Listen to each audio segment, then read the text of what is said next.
Dimp Digital presents Idle Game Chat.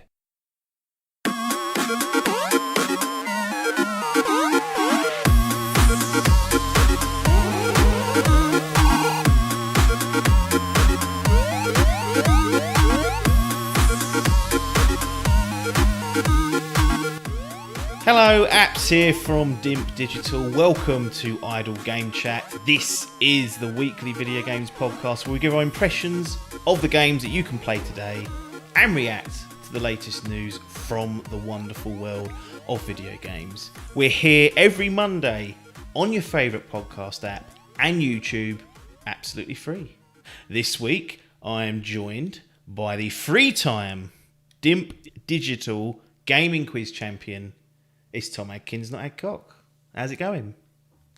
Ruddy good, actually. Good. Yeah, feeling good. I didn't go out this week, so I ain't got no stinking hangover. No, that's going to get worse as the summer goes on.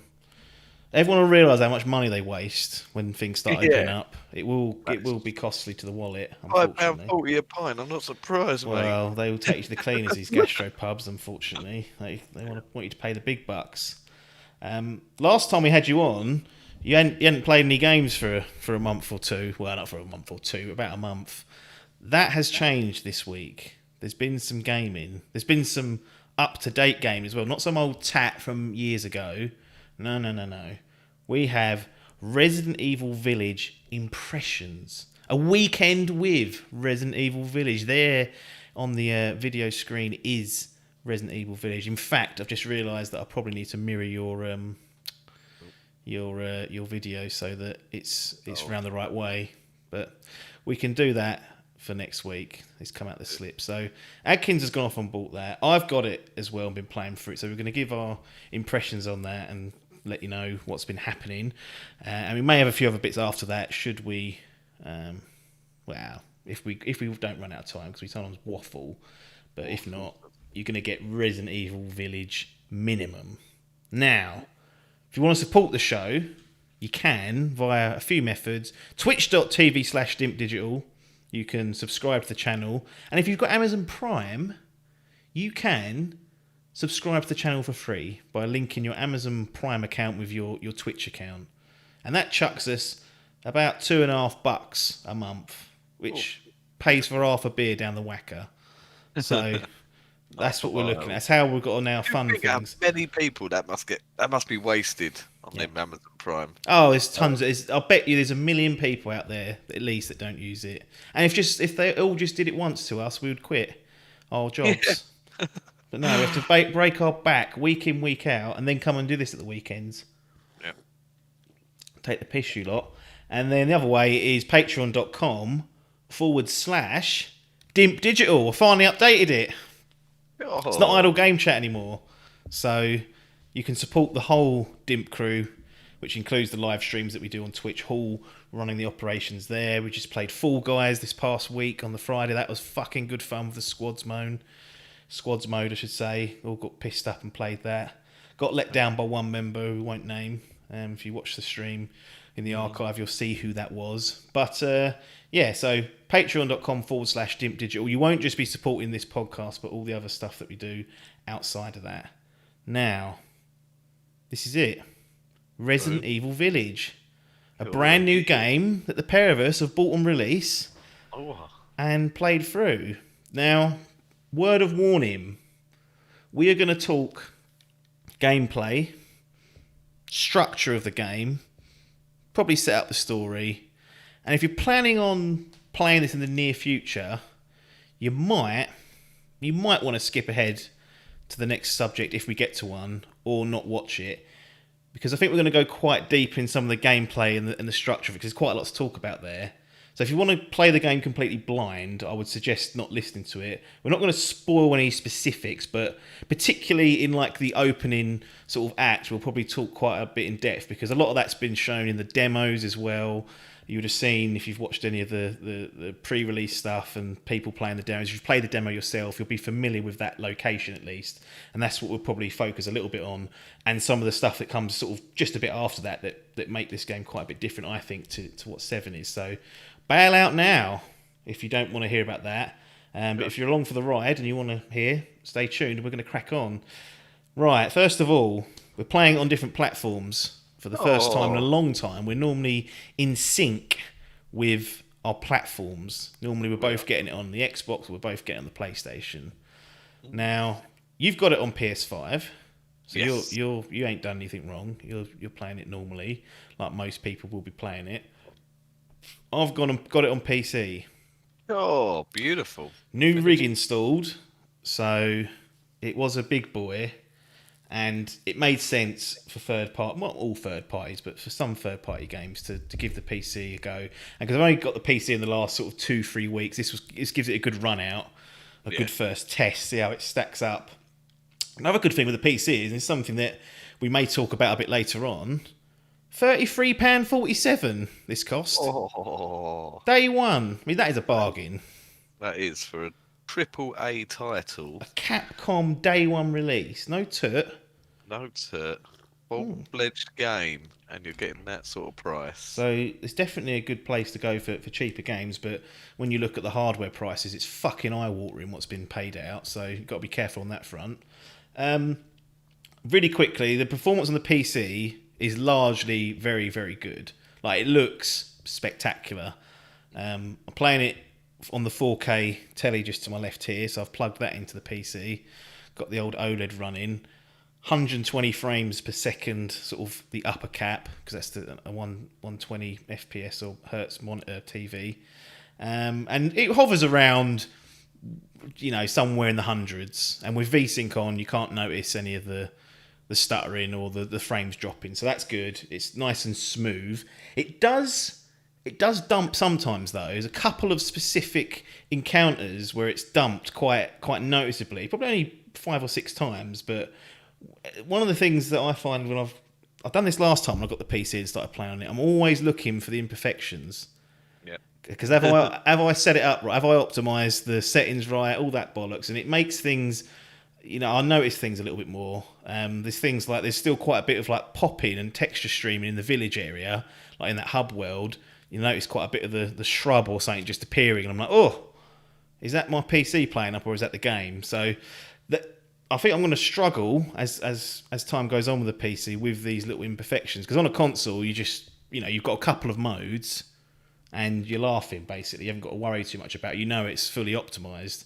So the tinkering was a bit of a pain to start off as well. That was a real pig to get all that up and running. But generally, 95% of the time, it's fucking lovely to watch. I've put the old ray tracing on as well, so that's lovely. But it's not perfect, and I guess that's something that I've got to get out of my head, that it's just going to be perfect on a pretty decent rig. Maybe I should just stick to putting it on the 1440p monitor and take the profits there, but for now it's sitting on that 4K. So anyway, it's probably not even it wouldn't say it's a hardware fault, it's probably just a game. I've noticed a couple of dips on console just when it gets a bit busy, or there's some sort of like loading screen, or like not screen but sort of entering a new section or whatever. Yeah. Get a bit of a stutter there, but like you say, for the most part it's pretty flawless. Yeah, well, that's good. Do you know what mode you're playing on? Like, because there's a couple, isn't there? There's at least a ray tracing on and off mode. I don't know if there's a performance or resolution. I think they're performance. Excuse me. Is there a performance and graphics mode? Is there? I don't know if there is. I think it might just be. I've got ray tracing on, so I think what they said was that was like 1440p upscaled to 4K, and that's at 60. Yep. And I think otherwise, but I kept that on. I wanted to see that was the default, so gone with that. And like I say, largely it's been solid. I haven't really noticed dips, just a couple of hitches here and there. Yeah. Have had one bug that keeps persisting of recent. I don't know if you're getting it on the old PC. Is when you reload your gun and the word reload comes up, it sometimes stays on the screen. Haven't. Have you not had that? No, I have not had that. That's an annoyance. Annoying little thing, but I suppose there was a day one patch, but expect that sort of thing to be left out. I don't know if it's. Sometimes I wonder if it's because these consoles don't reset; they just sort of always on feature. I honestly don't think that's healthy for them. Like this quick resume stuff, I sometimes worry about what's going on with the game, because several times I've gone back into a game and like, I can't remember what game it was. I think I spoke about it, but it was juddery for like the first 15 seconds when I'd come back in from a rest mode or whatever. But yeah, it's Yeah, I've had that a few times, and then you sort of give it a hard reset, and then it's fine, seems to be yeah. all right. So, yeah, I wonder if it's that where I've just sort of been off and on, off and on, off and on, off and on. Yeah. No. And, So you got it on ray tracing on. Look nice. All pleased with that. I've got to say, it's incredible. Like that first demo when it was just like they even called it like the was it like a no, not spectacle. It was like a graphical Like a showcase. showcase, wasn't it? That was Yeah. it, graphic showcase.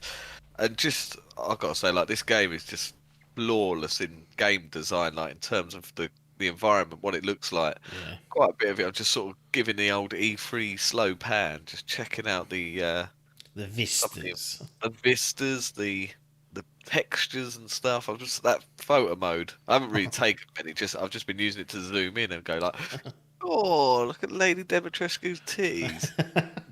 That's what most people have been doing for the first few hours of the game, at least. Yeah, but I've got to say that that is the first sort of impression you get.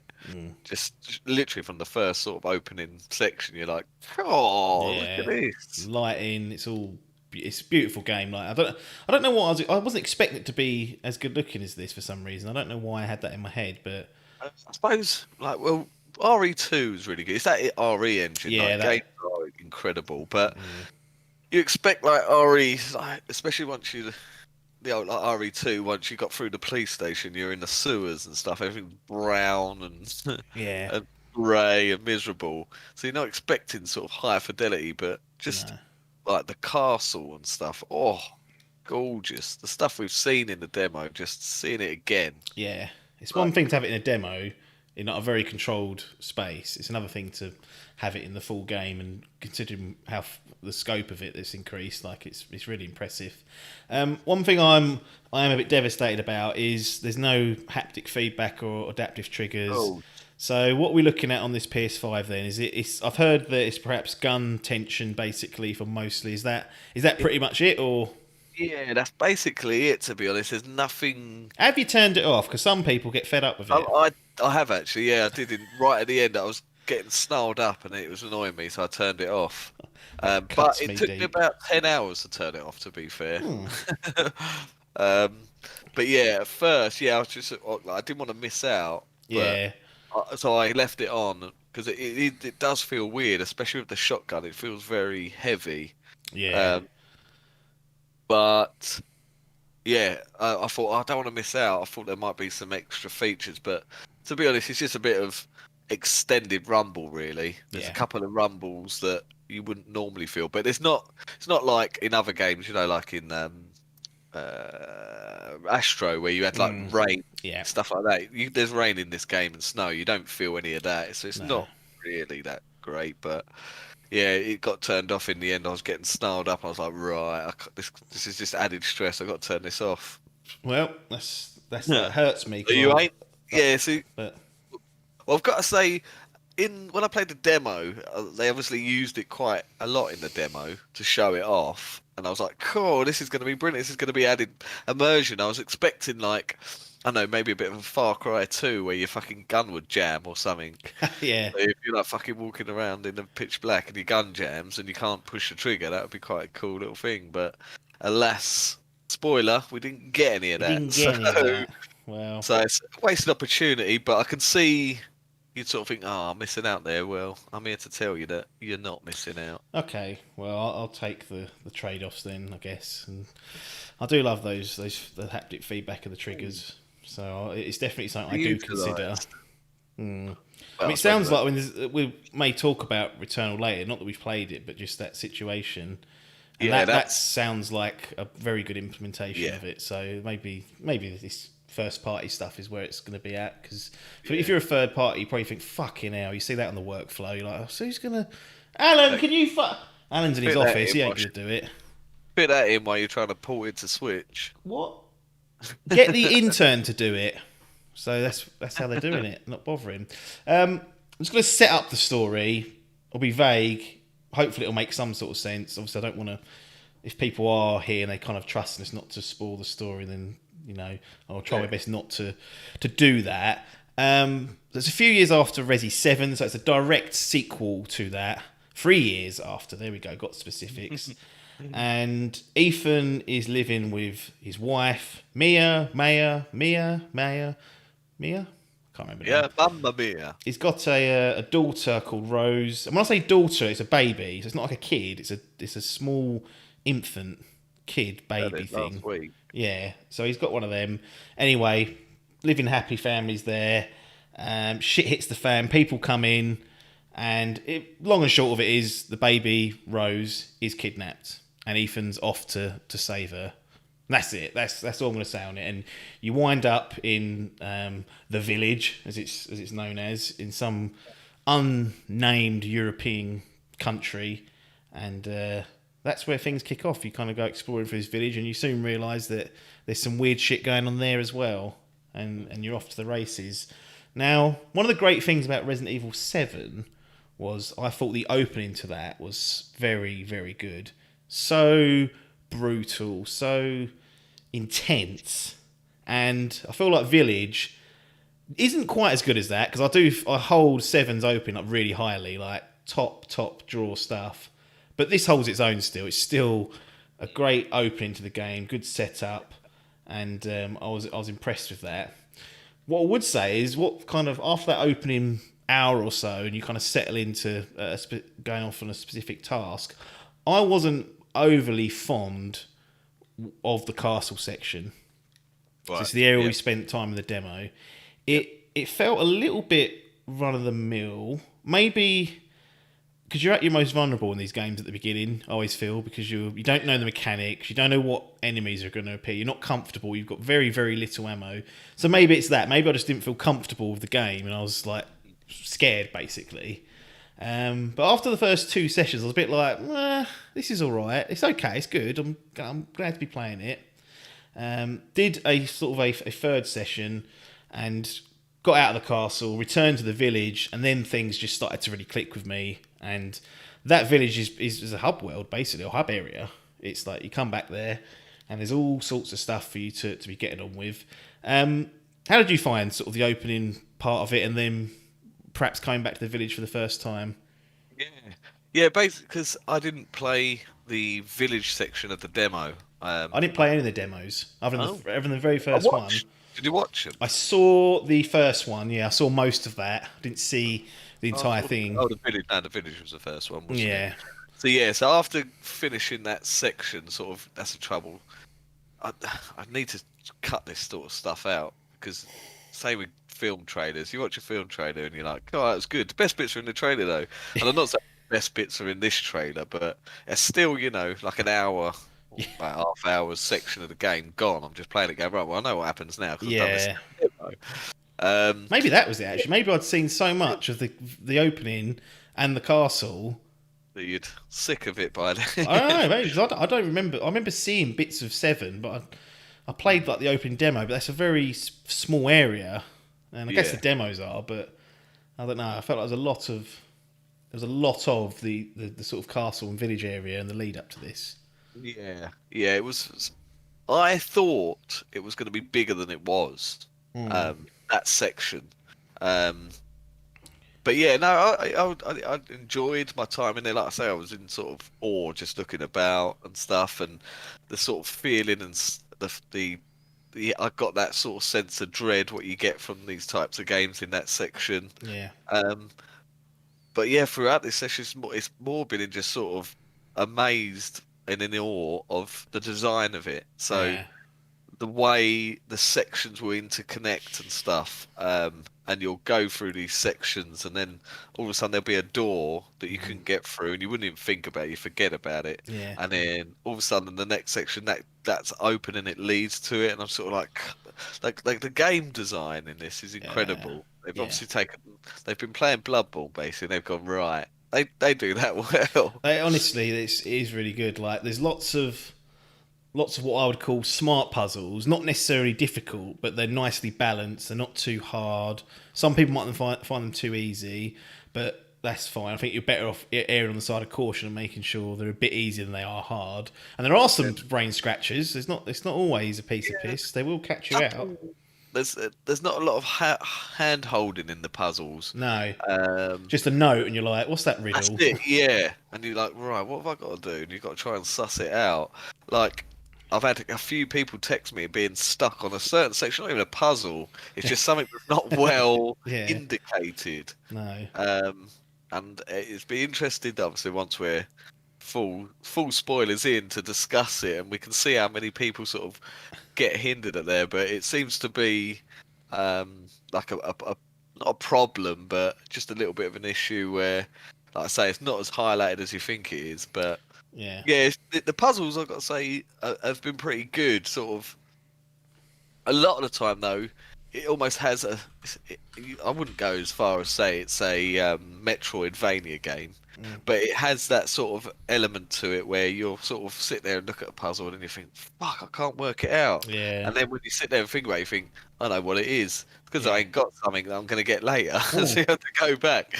It's quite good that they sort of give you the benefit of the doubt as to sort of assume that you know that's a thing rather than just go right. We'll look it up. Yeah, no, there's so many little secret or what feel like secrets. They might not be. They actually might be quite obvious, and most people might get them. But it feels like constantly you're finding stuff that perhaps you shouldn't. And it gives me anyway the sort of satisfaction that I'm quite smart, which isn't hard to do. But you feel like you're achieving something, or you've done something that's a little bit off piece. And you think, oh, that's paid off in this particular instance. Like if you're inquisitive, I found that the more I sort of had the balls to dig deeper in places and go to areas that I probably didn't need to go to, but I felt like there's going to be something there, and 99% of the time there was something there. And then you might pick up an item and it's like, oh, it's a treasure, so you can sell stuff in this game. We'll get onto the merchant shortly. What I noticed is that some of the treasures have something that says where you can combine it, and I was like, oh, so you don't have to sell that straight away. So I kept on to that one, and then later on, completely different area, miles away, I picked up another treasure, and it was the second part to that. Fused them together, and that makes a more expensive treasure, so I can get more resources off that fucking slob.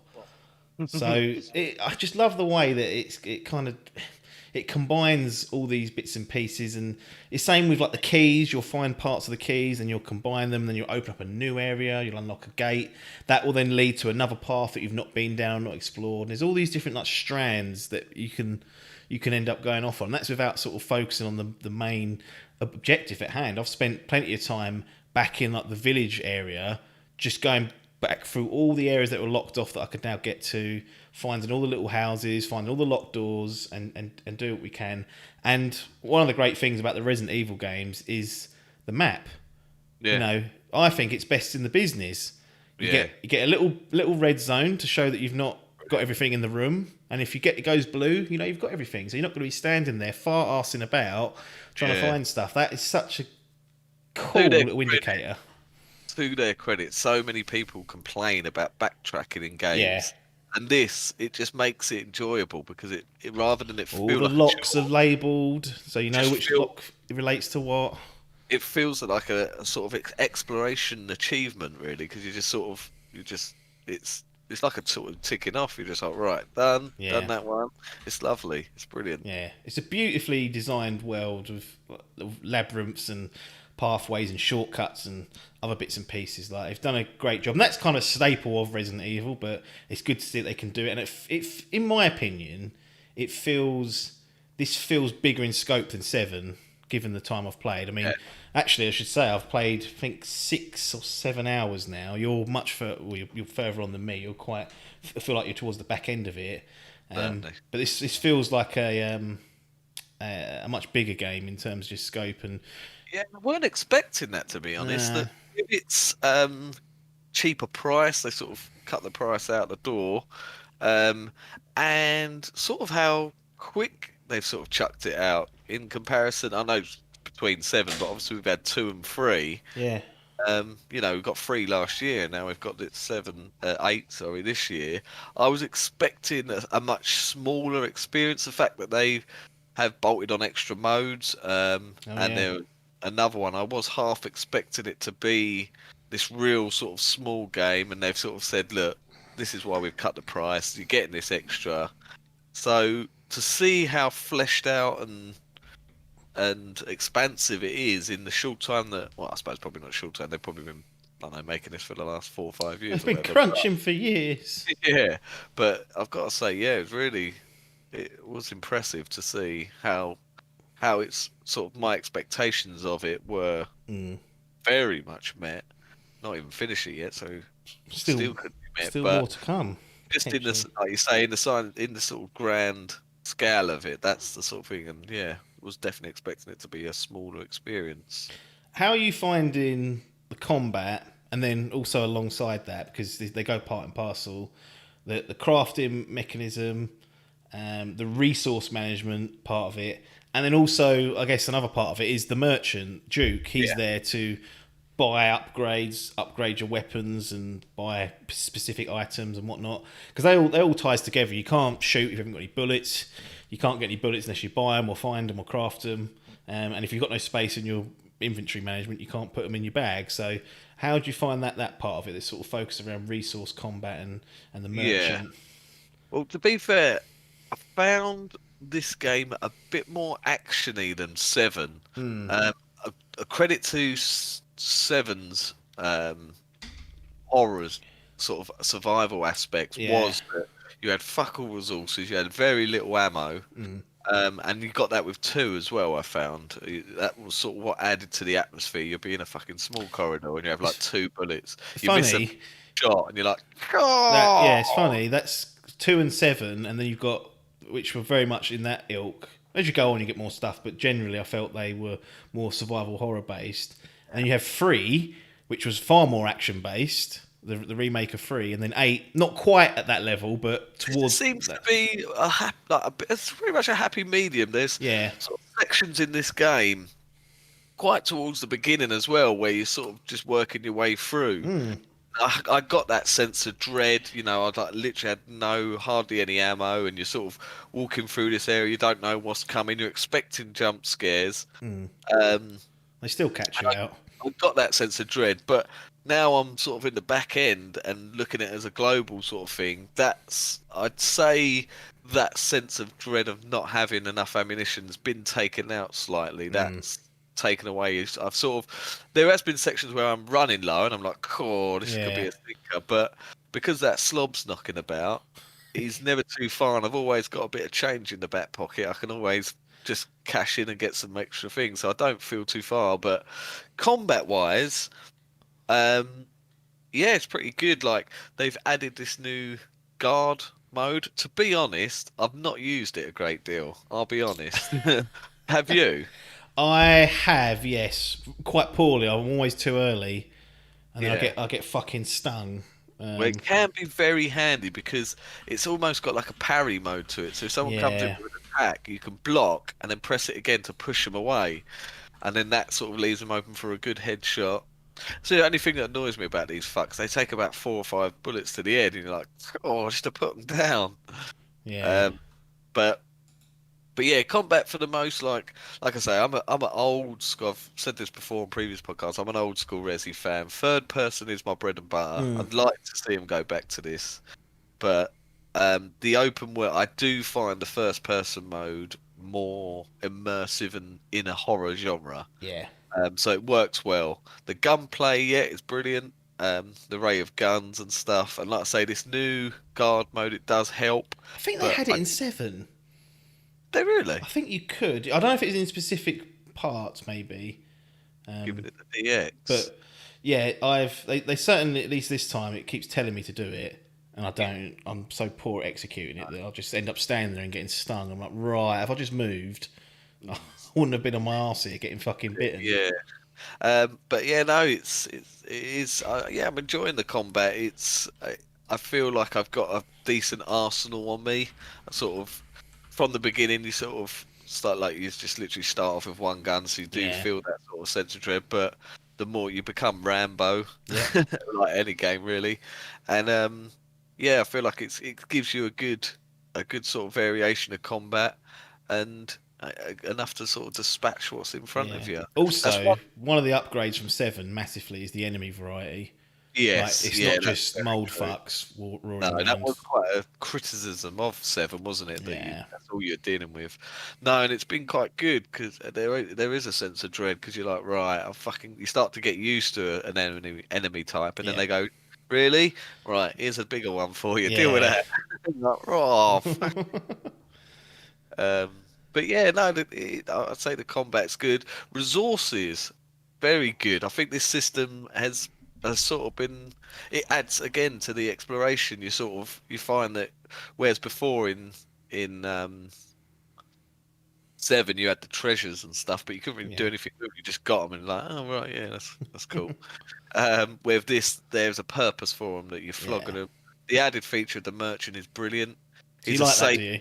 I do like that. Yeah, I've got to say it was good in 4. I liked it in 4, Yeah. but yeah, the way they've added him, that they sort of added him into the story as well. Quite like that. Um, that he wasn't just like a bolt on. No, he's got a lot to say Yeah. for himself, and he. But yeah, this time he's very much a character in the story, and he's a safe haven as well. Which in a game like this, when you're being chased by 9 foot tall, big boobed women, and you find yourself, I'm just waiting for the one time that they fuck us over and they let these fucking beasts that chase you and hunt you down into one of these safe zones, Yeah. and then you're up your ass because that sort of thing that I go around these environments trying to clear it down, trying to sneak my way around to not get caught out. But if I see that safe zone, I'll zoom in and I'll be able to breathe. I'm like, oh, Yeah, right, they did do that area. with the remake of 2. That main hall in the police station. Yes, that's When right. that big Yeah, fuck turned up, I was like, well, at least this is a nice safe thing. Because he doesn't go in any of the others, but the no, main hall, if you're in there, he will stomp in there, even though there's a typewriter, and start laying the booting on you. And I was like, ugh. yeah. So that's not ideal. But no, the hunting as well. So yeah, crafting and hunting, that's a big. Again, it's taking that little bit of survival horror away in terms of the little resources. I find I'm always trying to check every nook and cranny, so I'm picking up a lot of rusted metal. That's another Yes. component. So you pick up stuff, and you can then craft ammo on the fly. Yeah. So again, you're never really too far from ammo, No. and that's added. But yeah, I do enjoy the hunting thing as well. They've added hunting into this game, so it does feel like a bit of a bolt on with this. It's not doesn't really add a huge deal to it. All it is really there's a few animals in different sections of the map. It marks on your map as well once you've seen them, which is handy. So if you can't Yeah, be bothered to do it there and then, at least you won't forget. And then when you do kill them, it'll cross through stuff. Like, that's right. I love Yeah. stuff like that. Just says, yeah, you've done that. I'm like, oh, I have. Sorry, I forgot. It's pretty cool, but all that does is it just gives you a couple of buffs. So you get like a vitality buff, so it helps your health, Yeah. and then like a defense one, so less damage taken when you're struggling. But that's about it, really. I expected a little bit more to do with it. I tell you what, I chucked it straight away because, again, this same sort of thing where it doesn't hold your hand and doesn't tell you No. what's happening. So I pretty much cleared anything I could in that section where everything else was locked out. I killed all these animals. I was like, right, I know it's something to do with the merchant. So I went back to him. I was like, right, there's no option here to like make things. So do I sell it to him? So I just sold him Oh. everything I owned. I think I had about 4 fish, a couple of pigs, a thing, and I was like, right, yeah, I'll sell it to him, and then it will unlock this crafting. And I was like, I sold it to him, and he cashed in, and he just gave me money. And I was like, oh. And then obviously further down the line, he introduced it. I was like, oh, fuck it. Yeah. I did. That snarled me up a bit. That is. That is irritating. Yeah. Because it doesn't. I actually didn't have any stuff until he'd introduced it, and it's a little ways into the game. It's not in like the opening section even, so it comes. Well, it tricked me because I think there was a section with chickens, and I killed a chicken, but it actually came back up on my it came up on my screen and said, "Take this back to the Duke." Oh. back to the Duke, and there was nothing there. And I assume it was just waiting for. Someone ain't done their play testing properly. Adkins has found something. Yeah, that is a bit of a glitch. I've got to say that is a genuine thing that happened, and that's what I assumed. Yeah, I do. I think I wasn't too far. I think I literally sold it, and then probably within the next half hour, it came up, and I was like, "Fuck's sake!" that is irritating. Yeah, it definitely there's room for error there. If someone's doing like what I was doing, they took the route. They got stung out of it. Yeah, but yeah, it's an added addition. I get the only other thing as well is if you are on that limited resources and you think, right, I've got a couple of bullets here. I know there's going to be enemies up ahead. It's taking these giant pigs a couple of shotgun shots to put them down. Knife. Yeah. That's all I do. I'm not any animal that I can reach a knife, even if it takes me like 10 minutes to whittle them down. I've even started to, because one of the good things about the combat and the enemies is that some of them you can shoot in the kneecaps and they'll go down. And I shoot them in the kneecaps, and if there's only one of them, if there's more, I can't really do it. Then I'll run at them, knife them, then just sort of like try and kite round them and finish them off with the knife. It has cost me though, so it's not a foolproof tactic. So poor old Loading would absolutely fucking hate them werewolves. He would hate the lichens for sure. Yeah. If we to put a word to it, I would say they are scramblers. They are. Is that what he called? No, scrabblers. Scrabblers he calls them, but that's for like zombies. Now, these lichens are more powerful than a normal zombie, and they're faster. So it's the worst combination for that poor boy. You line up a shot, and then it'll just go whoop and move. And you go, oh fuck, and you waste the shot, and you're like, oh, stinker. It's good though. I like the fact that they dodge. It's not overly easy to get them, and I haven't died that many times actually. In all honesty, in terms of combat, I've only I think once or twice throughout my whole playthrough. It's sort of been the not a boss or a certain like a scripted moment, or almost like a quick time event, that type thing where you get caught out. Escape sections. So we call it. Get them a lot in like Gears of War and stuff, and it'll be either going down the wrong route or not knowing where something is, and it'll be that's sort of where my deaths have come from, and you sort of think, oh, I'm glad it doesn't punish you for that. Although that autosave, I think I saw you mention it to Salmon, that it's not as forgiving. No, it's I've not. Had a couple of times that I've been snarled up on them escape sections, and I've gone, oh, and then sort of it'll chuck me back further than I thought it was. I'll be like, fucking hell, I've got to watch this cutscene again now. It's not to be relied upon, and the actual autosave icon comes up in the top left on the PC, and it literally it's a blink. Like you can miss it so easily. So sometimes I'm thinking, it ain't done this for about half hour.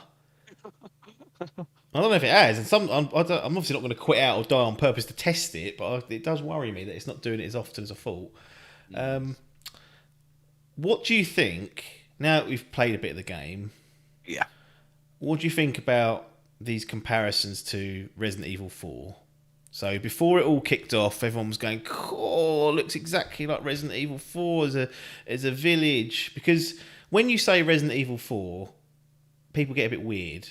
Like they start saying it's the greatest game ever made. It's perfect. There's nothing wrong with it. And then when you put like poor old Village up against it, people go, well, it ain't Resident Evil 4, and then you get that argument going on. I don't like this comparison.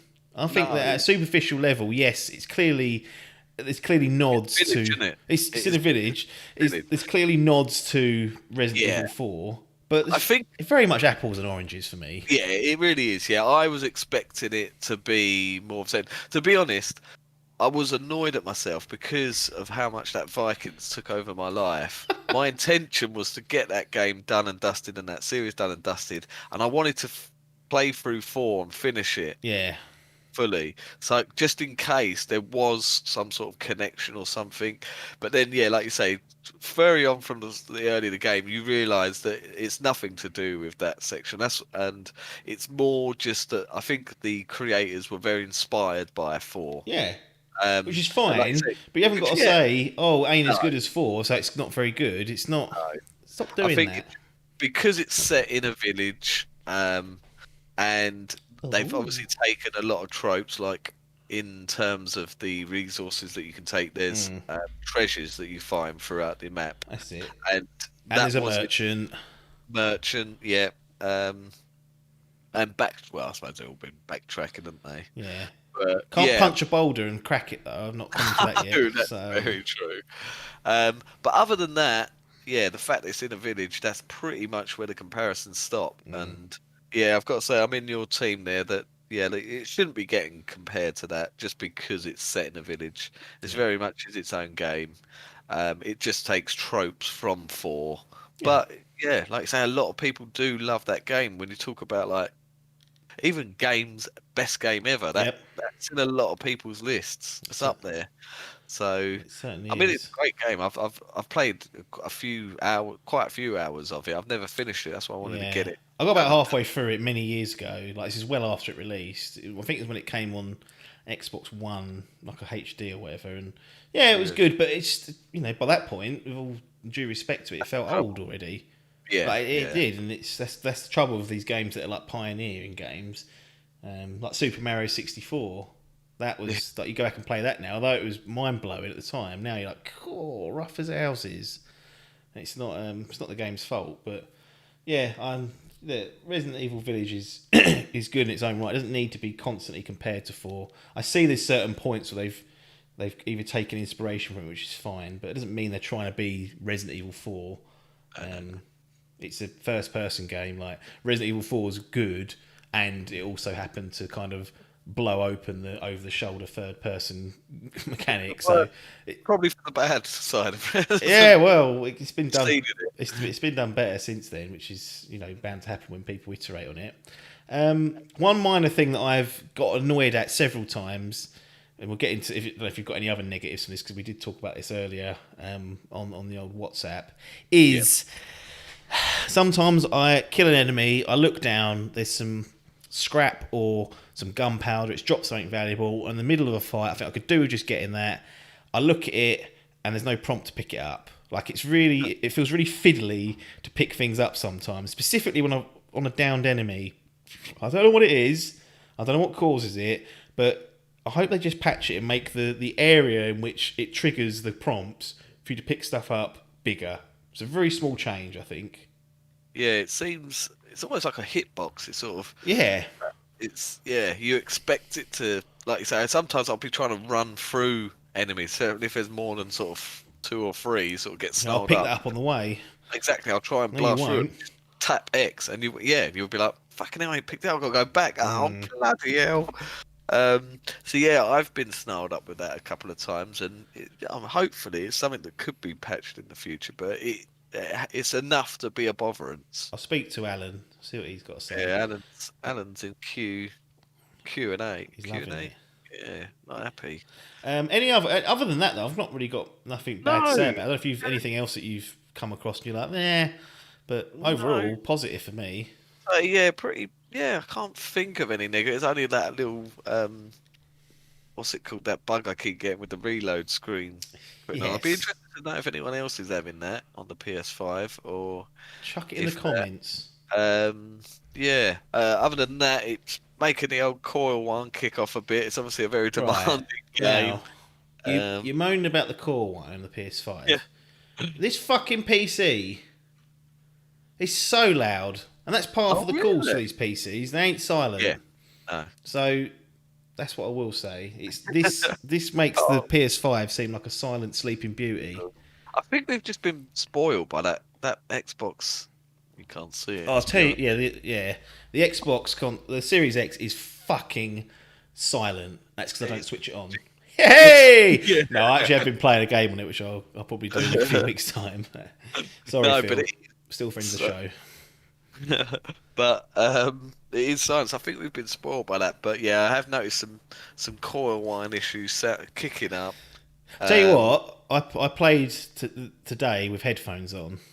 Now I know that's something we need to discuss is the sound design. Sound design is excellent, and if you put a set of cans on, it is very, very good, very, very good. And it helps as well. I've actually found it really useful. Like, I kind of just know where things are, if they're above or below, and you can kind of get it off the television stereo sometimes. But generally, I know it's scary as shit to put headphones on in a survival horror game, but it will help you out. It might save your life once. That's I'd recommend it. another. I don't own them, but I think you did. And the PS5 3D. Yeah. This is compatible. I'd like to hear some of that and see if that adds to immersion. But the trouble is, because I am a father, I don't get to play much. Well, I have during the weekend. It's been a bit of a one-off weekend, but I don't typically during the week be able to play during the day. No. So by the time I get home and I'm able to play, it's pitch black outside. So I'll turn the light off, putting them headphones on. That's enough to shit me to bed. There's always sections in this. I'm like, oh, Always looking for the next save room. You're like, I'll just quit now.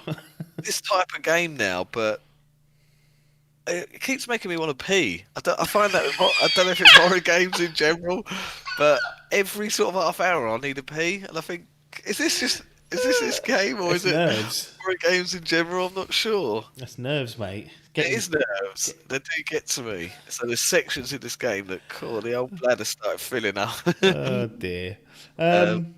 Yeah. Last thing on Village, and then we'll get to other bits. Got time, looks like. Compared to 7, how you feeling? Better, worse, about the same? Because I know with 7, let's be honest, you watched the playthrough first, then went through it yourself, so it probably lost a bit of its magic. Yeah. But given that's going to be a bit of a handicap for 7, my opinion is they've made some good strides here. They've kind of taken it. The atmosphere is probably not as strong, is what I would say. No, that's the thing with this. I feel like it's. I'm trying to. I swear there was a game where. I suppose in a bit. I don't know. You don't agree with this with me, but for me, I don't agree with that in the workplace. I still love. I love Last of Us a little bit more than Last of Us Part 2. Oh.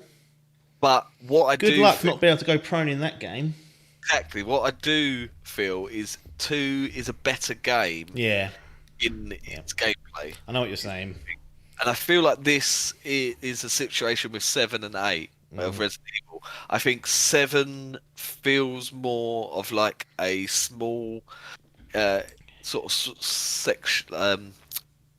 What's the word I'm trying to think? Sort of the atmospheric style of the story is more full. Yeah.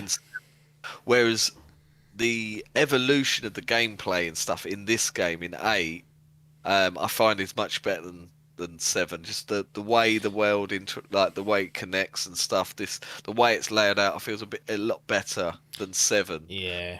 I would definitely agree with that. Like atmosphere wise, maybe tone a bit stronger in 7 because it's a bit more condensed. It's still reasonably big, but definitely the advancements they've made in terms of your options and the stuff, the amount of shit you can find just off the beaten path is just increased tenfold. It really is an improvement on that side. So I know exactly what you're saying about The Last of Us and Last of Us Part 2. Like, yeah, it's hard to. I haven't finished it yet to give a full comparison of which I prefer. But yeah, I suppose with 7, like I say, I blew it, and it's because of these first person horror games. They get to me. I'm they're a baby. horrible. I played through Outlast. They're so good. They fit the genre so well. Yeah. Dead Space was great for a third person game, but I just dreaded playing 7, and then them opening hours were so horrible because you just feel claustrophobic because that's your vision. Whereas, you don't know what's around you. You can't. If you can see them, they can see you. And that's what I always said about first-person horror. Like, if you're looking at someone or something, if it turns around and looks at you, it'll be able to see you. There's none of this camera tricks looking around corners and seeing what's there. You have to put your fucking body and head around there. So, yeah, no, I'm enjoying it. I think if you're on the fence about it, like, just dive in. Like, I think you're gonna enjoy this one. I'm liking the new style. I enjoy the new games, I should say, being first person, and then the remakes being done in third person. I think that's like a perfect balance and synergy. Like, very, very pleased so far, and I'll hopefully, not hopefully, I don't want it to end, so I'm just going to keep chugging away. To say, obviously, we don't know how it ends or whatever, but presuming it ends with some sort of open book like they usually do with these types of games, what would you prefer to see? Would you happily see another continuation of this? Yeah, I think Ethan should have a trilogy, a minimum. Trilogy, and I'll give him a chance. Get Leon back in. Leon's old. He's fucking blown it. He's an old prat. Like, let Leon live in the past, and this is Yeah. Ethan's time now. This is the everyday man that had to go through hell seemingly twice now, and he's going to have to deal with the fallout of that. I would like to see. Well, I Mate, mean, tough as old boots, old Ethan. That's something we haven't discussed. Is the character of Ethan? yeah, There's been a lot of criticism about old Eth, and it's weird because he is almost. Like I said to you in the WhatsApp group, he's almost like a silent protagonist because you don't see him. no, yeah, You don't know what he looks like, so you get a sort of sense of it's. hear him feeling breathe a lot. Be you, yeah. You can hear him breathing a lot. He's a tune. He does. Yeah, but yeah, he's Fisherman's very friend, a bit stronger in it. Yeah, Have you ever had one of those? they're disgusting. Are they to clear your nose and your throat and that? Is that what they're made for? To basically knock your socks off, or? I always used to think they were like seasickness pills. Oh, fisherman's well. Look it up later. But, yeah, I don't know where he used to find. Remember them? Fucking horrid. Ethan would eat them. He would. Swallow them, but. Yeah, so he's sort of minimalist. There's some combat. There's been some criticism of some cheesy lines. You get a few of them. It's not too bad, but it's weird because like he is in sense a silent protagonist in the fact that it's made to feel like it's you rather than Ethan, but story wise it is a character and you very much are. It's a strange one. Fisherman's Friend is a brand of strong menthol lozenge. A lozenge is a small, typically medicated tablet intended to be dissolved slowly in the mouth to temporarily stop coughs, lubricate, and soothe irritated tissue of the throat. Why make it taste like a bumhole, though? Well, it's been a while since I tasted one, so I can't comment. Yeah. Might go and get a pack in a Bumholes, minute.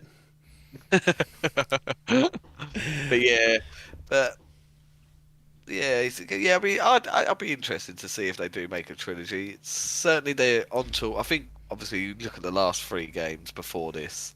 Well, take away the remakes. So you had 4, 5, and 6. 4 was like I say, everyone's thinking 5. Everyone sort of. I think that's when the alarm bells started going. People were like, right, this ain't old school Resi, is it? And then obviously 6 was an abomination. Yeah. It's bad. I think 7 got the brand back on track. 7 got the horror back. Yeah. Remake got it back on track. Remake 2, Remake 3, and this is not going to do any disservice to the franchise. It's going to enhance it. So good. Excellent. Give us more. Right. Well, will you do another last question? Would you like one a year, or was that too? No. So did we get 19? Yeah, we did. We got Remake 2 in. When was 7? It's 2017. Oh, I was going to say, I thought we had 18, 19, 20, and 21 then. So we had 17, then there was a gap year. Then we got Resi 2, 2019. Let's have a look. Yeah, so Resident Evil 7, 2017, year off, 219, 320. It's 18, so we Get get 21, yeah. I mean, every 18 months I'd be happy to have one. But to be fair, if they did them... Like, if Resident Evil 9 came out, like, next year, I'd be like, right. But if it's, like, 4 remake or 1 remake, or it's like if they swap between them, I'll gobble them both up, because they're so different that I don't think it matters too much to me, so... Yeah, it's almost like sort of 2 alternate timelines going on. I wonder if they'll... Melting pot. Connect them one day. You never know, but yeah, you're right. Yeah, I don't know. The Creed, I like what Creed are doing now. They sort of do it every other year, and it does. You don't like certainly a fucking game of that size. You don't feel like you can get it done. No, they've made the right decision, put it away, and I don't think they'll overdo Resident Evil. But have to see. All positive stuff. Now, a week or so back, well, a couple of weeks ago, there was a big push late in the gaming hype list to get Returnal on it. We chucked it in at number 6.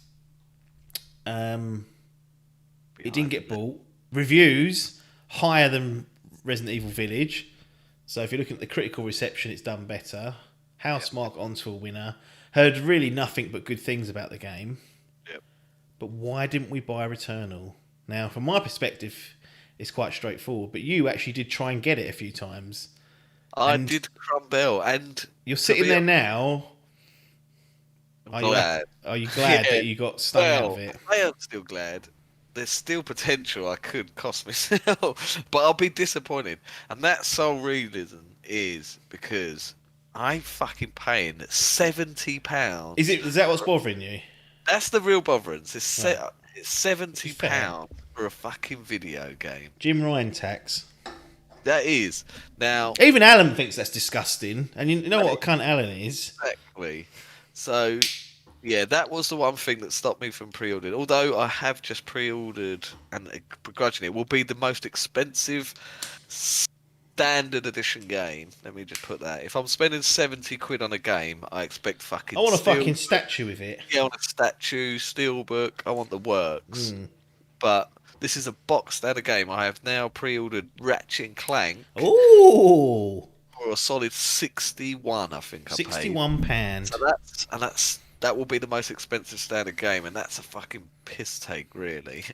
Yes. To think I ordered. Terribly. I haven't played it at all this year. I played 10 hours and binned it. I've not binned it. I just left it. Rise on the Nintendo Switch, which ordinarily that Switch, I remember saying probably not 6 months ago, saying fucking hell, you have to pay full price for these games on release. They never go down in price. Yeah. And that was £35 for a AAA game. Now we're paying double that. No, well, yeah, that's the thing, isn't it? Like I mentioned at the very start of this show that I picked this up for Resident Evil Village, I should say, £33.47 on the PC. Oh, good. Returnal is 70 UK pounds RRP. Yes, you can get it cheaper, but I have not yet to see it below 60. I don't think. In all the little physical all the physical ideas at places, they're all seem like they're holding above 60.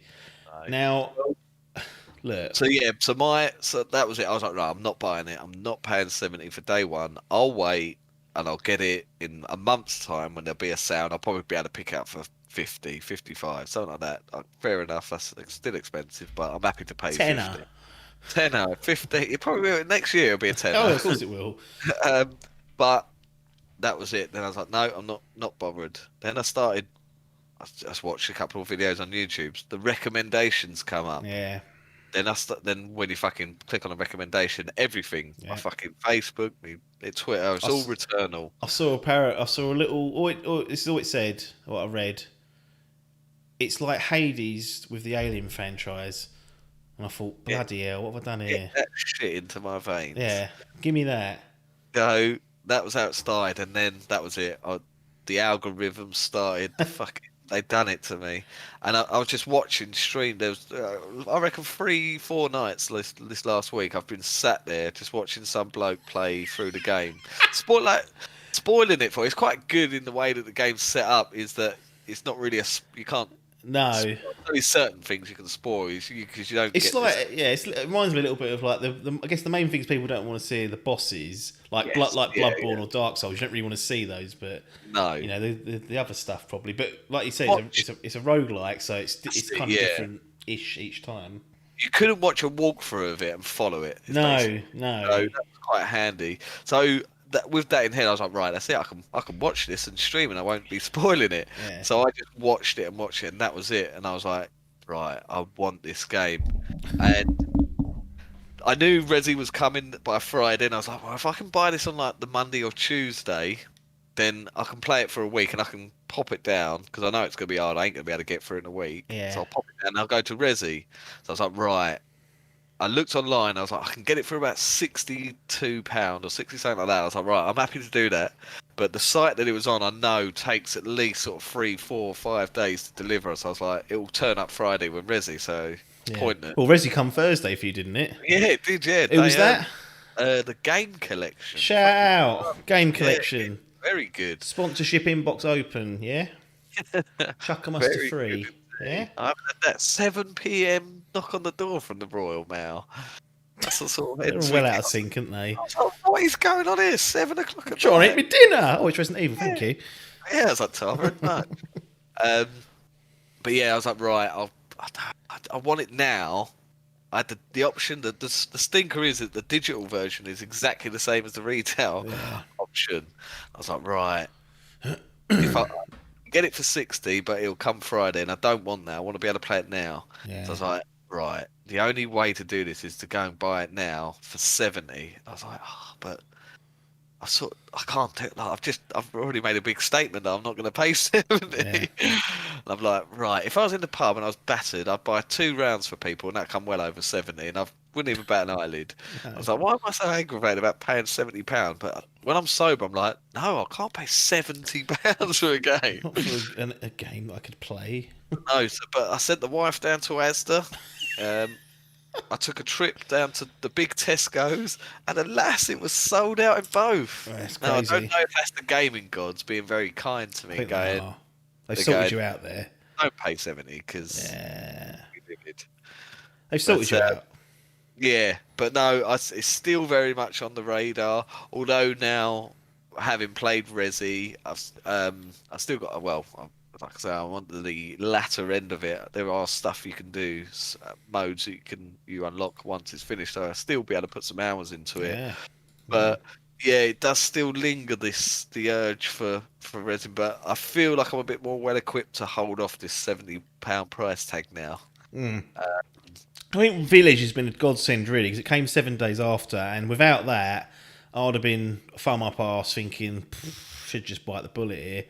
And it's interesting what you said, actually, like that Ratchet's getting ordered for 61, 62 quid or whatever it was, and like that's the sort of price that you'll get it in stores if you hunt around a little bit, like Base and Shop 2. Like, it's normally a bit cheaper, so it's not normally 70 quid unless you're buying it from Game, ironically, or if you're like me, stuck on the old digital train, it's cock up arse and you get dry cocked for it, and it's like, well, Glad they busted another tenner on top, because that was what it was always, wasn't it? You get it for like 40 in the shop, it'll be 49.99 on digital. Yeah, and the gap does as the lower the price goes, it seems like the gap gets a little bit bigger. But for these ones, these Sony first parties are holding. So it's funny. So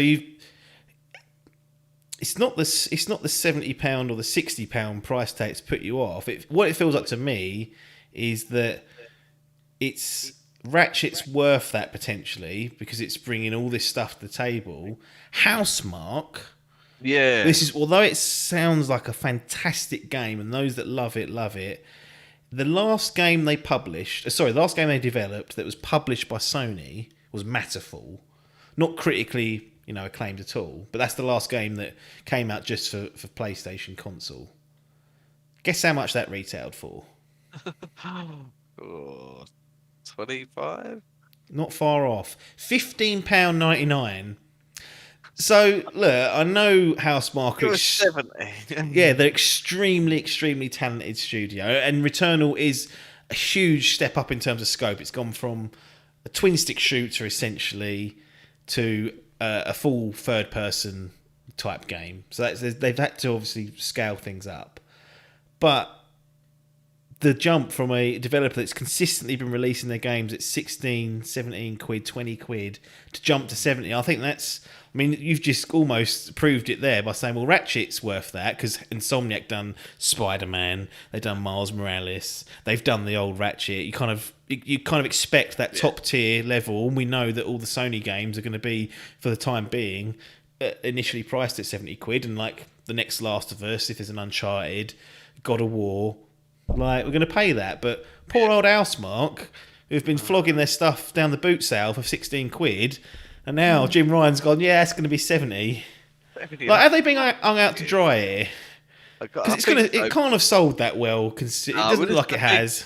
To be honest, I think we mentioned it on the last pod, the hype list. It was before that last preview. I'd already shut it down. Oh yeah, I had as well. Yeah, it's going to be a 60-70%. Yeah. It'll be all right. It'll be fine, but it ain't worth 70 quid. Then you get that preview, like, cool, this does look good. Then it comes out, and you're like, fucking hell, this is awesome. But yeah, they're like, cool. Well, I saw it came out the same day. Not even a sniff from the Dimp Digital team. Pokemon Snap. I think you posted a picture, and that's been outselling Returnal 3-1. 3-1 in the UK physical charts. Yeah, it's been absolutely shite. I do feel for the boy, because all right, it's their first pop at a AAA game, but should that be a full priced. I know it's a AAA game, but I don't know. Well, this It's is just another thing. Look, Resident Evil Village yeah, RRP £54.99. So if you the most you could ever pay for Resident Evil Village is £54.99. That's 15 quid less than Returnal. Yeah. Mass Effect Legendary Edition, 3 games remastered, repackaged, £59.99. That's still a tenner less than just Housemarque's new game. Like, I don't know. Yeah. Like It does with this game in particular, it feels. I mean, the £70 thing's a bit of a fucking ball ache anyway because it's costing us more money, and I don't know. It is this game in particular is going to be hurt most by this. The hardest thing is that Xbox don't have a similar thing.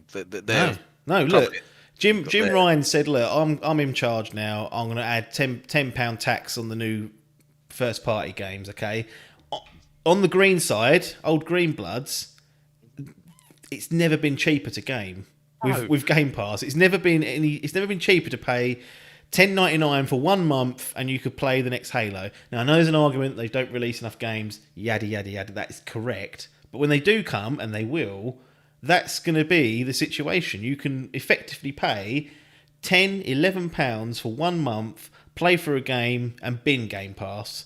And if you didn't want to bin it, you've still got hundreds and hundreds of other games and oodles of games to play. It's never been cheaper to play a video game on Xbox. And then Jim Ryan's going, tenner, up you go. Up you go, mate.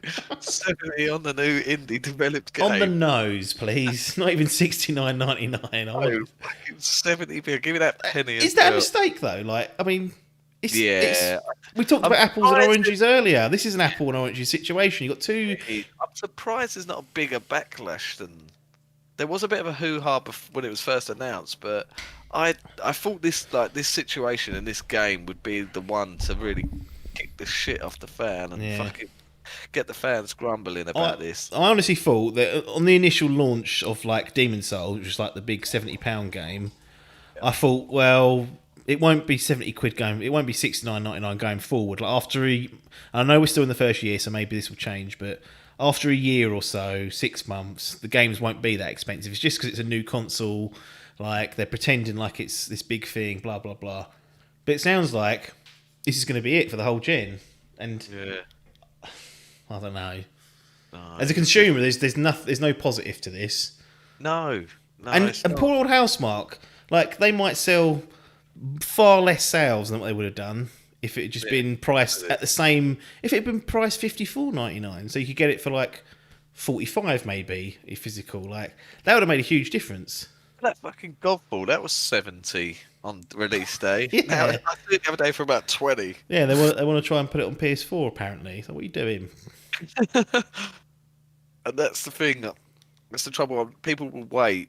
So hopefully. Well, the other thing as well, they've spoke. One of the criticisms of the game is that if you get halfway through a run and you need a shit, or you got to go dinner, or you got to go out, or you need to do something else all of a sudden, you have to put the console in rest mode. It's the only way to keep your status. You can't save at the end of a zone, at the end of an encounter, and come back to it later and reload it. You just put it in rest mode. Now, rest mode several times has stung me. Like I've come back and it's done an update, or there's been like a power cut for like a split second and you lose it. So another thing is that I'm going to wait for a sale. They've already said they're looking at perhaps patching that feature in.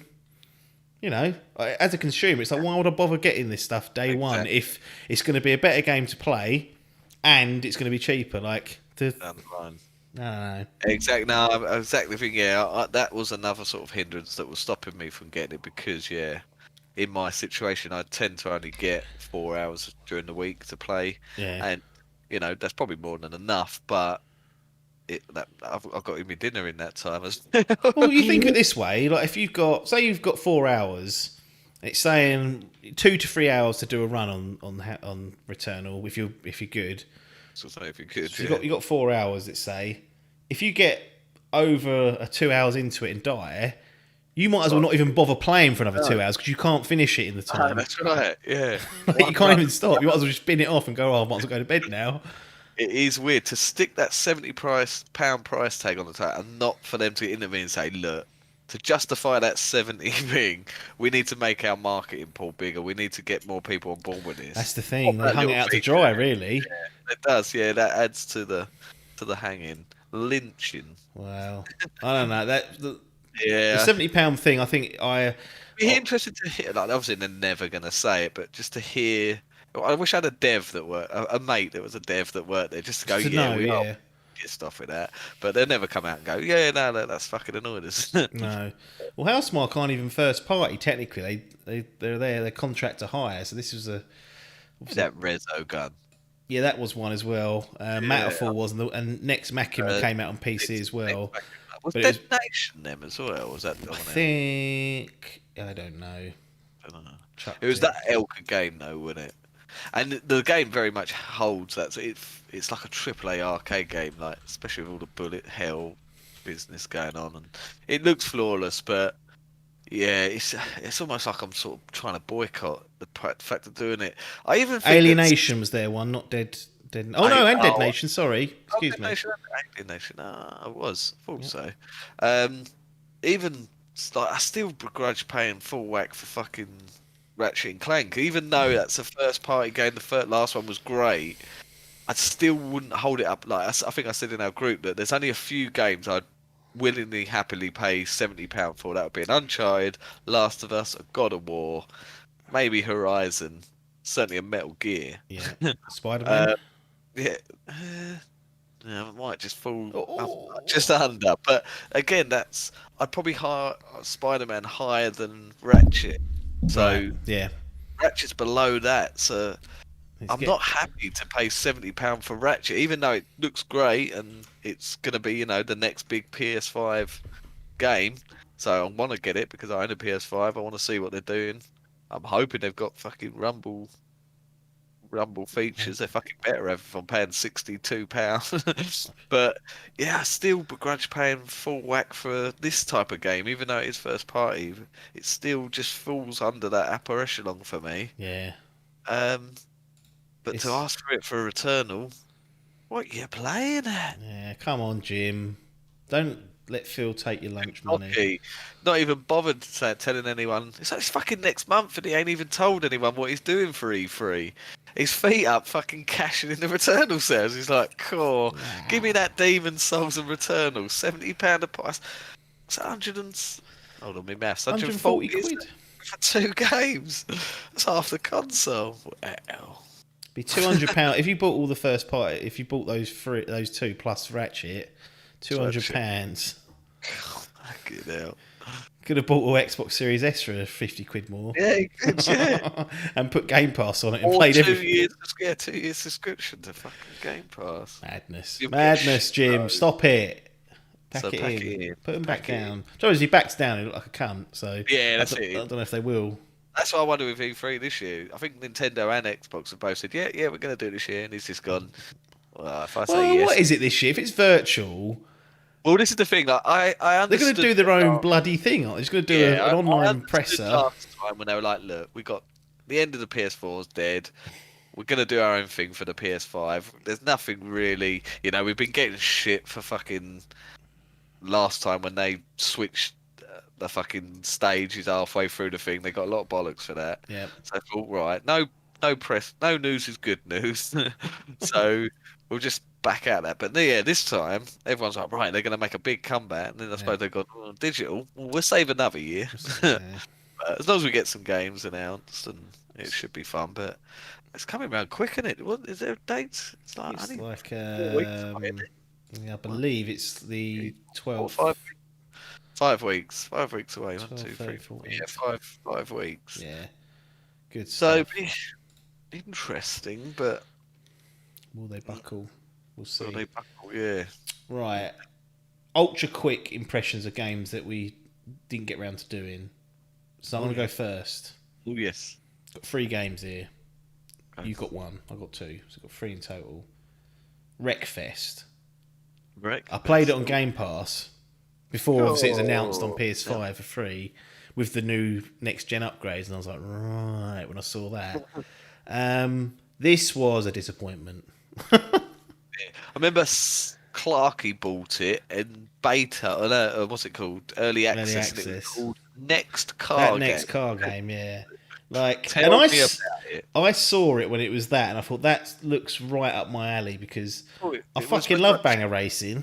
Yeah, is it like Destruction Derby? Yeah, almost. Yeah, I mean it's in that same ilk and whatnot, Right. but it's so incredibly dull. Like I played the career and nothing else. I played maybe one game online, and I was like, "What's the point in this?" But the USP of this is that it's a banger racing game, which it should be fucking cool. Yeah, it could be fun. And Twisted Metal. for the first, nearly, for the first dozen or so races that you do, it is fucking cool. But then after a while, it becomes so boring. Like you immediately, like in the career, you have to abandon the banger racing element unless it's like a specific like actual like destruction derby where you just last man standing. Because you soon realise that if you engage in like smashing people off or hitting them or get snarled up in that sort of bullshit, that it'll just cost you time and places. And to progress in the career, like it requires for you to do well, like finishing top mostly. So you can't be getting really snarled up and finishing 8th because it's worthless. You might as well restart the race. And yeah, like there's some the shining kind of stars of the career, like these special events that you can do. And there's one where you get to be a bus. So you're a big like single decker bus, and there's about 20 Robin Reliance racing around the track. And the aim of that is to just destroy 10 of them. So you haven't got to worry about racing or even like you're just trying to smash Del Boy and Rodders up. And that's cool. Those are good. And they've got like 3 laps. You've got to finish 10 of them before the 3 laps or whatever the challenge might be. They're really cool, but they are few and far between. And you know, that sort of fun stuff should be the focus. The racing itself was just really dull. And I've said it plenty of times before, I'm more of a motorsport type person. But I really thought that Wreckfest, I had my eye on it for so, like, literally years. I thought this is actually might be the hybrid I was after, and it just wasn't. So, no good, in my opinion. It's solid, but it crashed a couple of times, which didn't help. Oh, did it? Yeah, well, that What did you wasn't play this ideal. on? Game Pass. On Game Pass, yeah, so no penalty, really. But Series X update then. bin it. Chuck it. Chuck it in the bin. Down. One thumb down. Thumb down. Poor old correct Piece of garbage. bag of shit. Well, I ain't playing that. No. To be fair, yeah. I seen that. I say that new Clarky bought the thing, but yeah, he was. I think he said it was alright. It's got to focus on that. Like, those special events should be more prominent. Like more clever little things like that, little challenges would be better than 4 laps of a race. Don't fall off the track. Don't hit anyone because if you get knocked down to 6th, you'll never recover. Bullshit. You played Maneater a little ways back. PS5 Plus. Yeah, he played, New upgrade. Oh god. Yeah, very gorgeous looking game that was. I played it on last gen when it come out on the Xbox. Yeah, Day one it, didn't you? Day one did. I love sharks. Oh, the real shark fan. Yeah. Yeah, it was one that was on my radar. I remember they like pitching it as like GTA 5 but a shark. Yeah. I was like, right, well. RP Shark or something, wasn't it? RP Shark, yeah. And I was like, cool, stinker. But no, I've got to say, it was that type of game. Like, I was happy to play on thing. I enjoyed Shark PG, I think it was. Shark PG, that's right. That could be wrong. Yeah, it was enjoyable, to be honest. Yeah. It very much felt like a. Like if we talk about A-tier game like AAA stuff, it felt a bit of a rung below that, just technically. Yeah. But it was good fun for what it was, I found. Yeah, it was one of those games, like, there'll be games where normally people would turn their nose up at them. Like, I find that a bit with, like, Just Cause. I quite enjoy playing them, get through those games, but when a new one comes out, it's not like, oh, I've got to get that day one. It's like, oh, I'll get around to playing it. But when I play it, I'm like, oh, it's quite fun and enjoyable to play. And that was this. It was just very repetitive, but quite fun to sort of clear it down. Yeah. Did you got the platinum, didn't you? Yeah, I probably got the platinum, which is quite easy. To be fair, I bet you probably weren't that far off doing it. It's only just clearing the whole map. Yeah. Down. And yeah, just it was cool how the sort of open world, you went to different areas and evolutionized your Upgrade shark. the shark. Yeah, got new powers and armor and stuff you could put in there. I mean, it's not realistic, obviously. It had those RPG elements, but it was good fun. It was good, and leveling up different environments. What I really liked was the Easter eggs. Like each little area, you'd get like these shrines, essentially, or I suppose they were All only sort fully of voice acted. oh, really? Yeah, it was. No Yeah, reading fucking notes and files and all that shit. Like a no. little geezer would come up and narrate it all. Yeah, it was quite fun, and just um the gameplay of it, just going around eating people, was just so fun. Yeah. Even fucking Albert got involved, and he was having great fun with it. The wife was livid because he was sitting there eating people, but it was just enjoyable. Yeah, story, serviceable. It was there, served a purpose. They have announced DLC, haven't they? It's probably something I'd quite like to go back to down the I'll line. jump in But for sure. yeah, I've got to say, yeah, it's hard to slag it off. Well, going in expecting it to be the next Last of Us, but it served its purpose. It was great. It was like a spiritual successor to the old Jaws game. What was that called? Unleashed. Unleashed. That Yeah. was it. And yeah, all round thumbs up. I'd say solid 1 thumb up. Solid 1 thumb up. Good Oh, boy. Gorgeous on PS5. Ran at 60 as well, which was a nice surprise.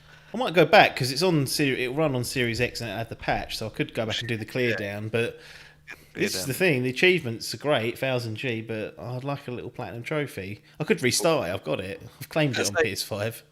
Do it. It's good. I think it took me 11 hours. Okay, there you go. You can smash that out. Crash, there. bang, wallop. But yeah, great. 1 thumb up. Do play if you're a Shark fan, or if you're just. It's one of those games you can play and you ain't got to put too much concentration to it. And I like that. I can listen whilst I'm playing if I'm not that bothered, or I don't know. Yeah, it's good fun. Good fun. Sweet. My last one, oldie, and some people say golden oldie. Hotline Miami. Oh, what a golden oldie. Decent, I'd say. Good. These Banging challenging soundtrack. frustration. Ah, yeah. Yeah, It was. soundtrack. I was gonna say, if you talk about Hotline Miami, the first thing people say was that banging soundtrack. Yeah, soundtrack is excellent. Had a story which I wasn't expecting. Like, it wasn't the best, but I was surprised it actually had a cohesive story. And when you get into like the flow of a level or the gameplay, it's fucking ace. Yeah, when you slide through and you start to get the mechanics, and you do get through with ease a section, you think, Yeah. oh fuck, crack this. Then they bring a new mechanic in, you go, oh, I'm dreadful at it. That's the thing. Like that flow state is godlike, but I felt like I only fell into that about half a dozen times during the whole game. Like I felt like I was in control. I spent a hell of a lot of time fucking sniping enemies from range, like hiding behind doors, like cheat it as much as I could. Exactly, yeah, and that's where I fell off a little bit because I was like, I know the best way to play is just to go balls in, but it's too fucking hard at times. Like you have to just, like you said, cheese it. Any opportunity to cheese it, I was looking for it. Like, halfway through most levels, you'll get through and go, oh, have I done that? Yeah. Yeah. There's so much luck involved in that game. Yeah, like, and when it was good, it was fucking really good. When it was not good, it was just okay. So, on balance, 1 thumb up. I was going to play the sequel, but I saw that was not as good. Yeah, I've got that. I've had that on. I've got it installed on Steam. I've been waiting to try and play for it, but again, longer and worse. I've heard, and I was like, right, that's not a great selling tagline to me. But no, banging soundtrack. That's it. Up. Right, that's it. It's done. The week packed episode. All right, we have overrun, but there you go. Sometimes you get this. Buy the game. Buy it. If you're new to the franchise, what would you say to newcomers of Resident Evil? Never played one. Get Resident Evil 7 first. Yeah. Because it'll be a $5 now. Oh, yeah. Oh, I saw they were doing on some of the online stores, they're doing like a package where you get both for like 60 quid or something. That's not a bad deal. Yeah. In all honesty. Yeah, they give you a little. There's an option to watch the trailer. Oh, yeah, it's like a recap, isn't there? Yeah, but I'd say, I agree with you there. Get 7 first, run through. They're very short games. Well, I don't know what this is bigger than the last, I suppose. Maybe, I don't know. I've certainly put more time into this than I did 7. Oh, okay. But typically Resident Evil games are typically sub 10 normally. But so yeah, get that one. Thumbs up so far. We'll do a full review later in life. Yeah, I'll try and get Adcock on as well. Cause Oh yeah, he's normally our Resident Evil. he got stitched up, didn't he? Because he got greedy and sold that PS5. Oh, cool. He's got the Series S, and he don't want to play it on that because it's ain't got the. Oh, he's got the guts, but it's not going to be as good. So I think he's got a family member. His nephew's going to lend him the PS5 after he's finished with Resident Evil, and then he's going to play it. But so he has got away with it, but he won't play it day one, and he may not have played it this weekend. So I'll spoil it for him. Mr. Zyke, yeah, I know you will. Fuck me. He nearly cost me at the weekend. Jesus, these fucking treasures. Treasures. That is a dark. It's hard talking. This is the thing. Like you start delving into this game, and you can easily slip up by going, "Yeah, well, you go to the." Yeah. Oh, hold on a minute. It's. And this cunt was stalking me on the trophies and the achievements on Steam. He was checking how far I was. Yeah. So what I used to do, he knows this. I used to lie and say I was further back than I was. Just so that if he accidentally slipped up and told me something, I probably would have played it. But he's fucking checked, so checked and gone. Oh, we can talk about that. He's done that area. But good weekend. It's been a good weekend of gaming, and we'll be back next Monday. We do Returnal. We do. Yeah, maybe. Well, we'll see. We'll see. We do have in the can. So exposing the business a little bit here. A deep dive into Outriders. Ooh, deep dive. Logan. So did Logan step up, did he? Logan has made his return, and it's in the can. It's going through post-production. It'll be ready to go whenever. So in the next couple of weeks, you'll be hearing the deep dive into Outriders with Logan making that heroic return, the resident referee of Dimp Digital. And then we've got one more episode for the month of May, because there'll be a bank holiday wedged on the I think it's the 30th of this month, so we won't be doing that. We'll be doing a 31st. We'll be doing a classic episode, and the aim, I don't normally do this because it normally goes wrong, but the aim is to get Paper on to talk about a bit of Valheim. Oh, get that Pepper on. That's been the ultimate fucking meme game, and everyone's been buzzing it up, so we're going to go through that because I've played a hell of a lot of it as well. So that's what's coming in the next couple of weeks. Then after that, it's fucking E3 pretty much. So some E3 shit. We'll do some E3 shit, and although I think actually one of the episodes falls like halfway through E3, so that won't be. That'll be something completely unrelated. We'll chuck something else out there. But as you know, every Monday it will appear in your favourite podcast app or on the YouTube channel. We'll do that as well, won't we? Cool. On the videos, yes, on the Dimp Digital YouTube channel. YouTube.com/Dimp Digital. Got the URL back after a year of blowing that, so that's there. And if you type Idle Game Chat, or if you type Dimp Digital in actually to any podcast app, you'll find this podcast feed. You can subscribe. There'll be something there every Monday. If it's a bank holiday in the UK, we take a week off and we chuck out a classic episode, but we've got another 2 after this until the next one, so enjoy what's coming. Nothing more for us to say here, though, other than thanks for your time, and ta-da.